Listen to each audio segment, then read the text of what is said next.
le drapeau. Sur le champ de bataille obscur, où la magie du sang se développe, ainsi que dans l'orgie, le vin voluptueux et fier.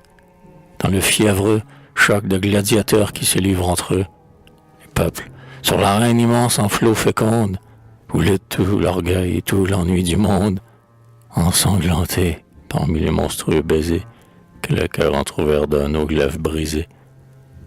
Nous voici venir, nous, formidables, la tête haute, et par la mêlée humaine stupéfaite, tant d'âme et d'éclat, traînant depuis 1000 ans nos pas pesants, hautains et durs, et dans nos lents voyages retrouvant sur ces plaines sacrées les palmes d'autrefois déjà considérées. Fort de la force horrible, humilié et fou, du rêve inviolable et chaste, devant tous les hommes, par un fier et grand battement d'ailes, escaladant, ainsi qu'on fait des citadelles, aux murs de blancheur, d'amour et de vertu, que depuis 7000 ans on n'a pas abattu encore. Et c'est dans la divine bataille, ivre de rêve, qui dans l'air primordial se livre.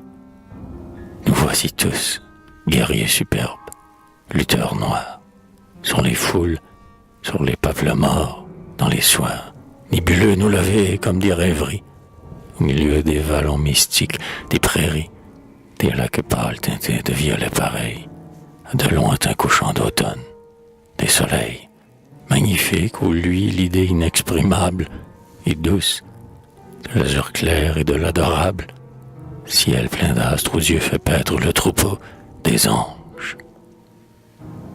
Et voici dans nos mains le drapeau, l'oriflamme des grands chocs d'armes jaunes et blanches, qui vibrent dans l'air bleu comme une grande branche. L'étendard colossal, magnifique, opulent, qui flotte aux 4 vents du monde, étincelant, comme la mer éclaire comme l'air tout ensemble.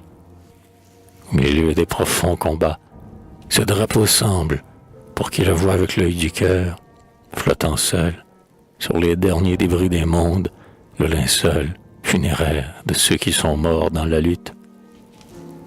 Et visible comme un phare sur une butte, il demeure impassible et grave et radieux, superbement gardé par les vainqueurs des dieux. Il est le ciel en qui l'âme des choses mortes revit, sur la montagne offerte aux foules fortes, dans l'air glacé planant de toute sa hauteur. Il est l'avertisseur et le consolateur. Il est l'ami fidèle et sûr des épopées. Un soir de lutte, on a pris les clairs épées des plus vaillants, et l'on a taillé ce lambeau dans le céleste azur éblouissant et beau. Les monts, ces amants des solitudes veuves, d'un peu de neige blanche ont fait les plus grands fleuves et les plus grandes mers. Et Dieu, plein de bonté, d'un peu d'azur a fait toute l'immensité.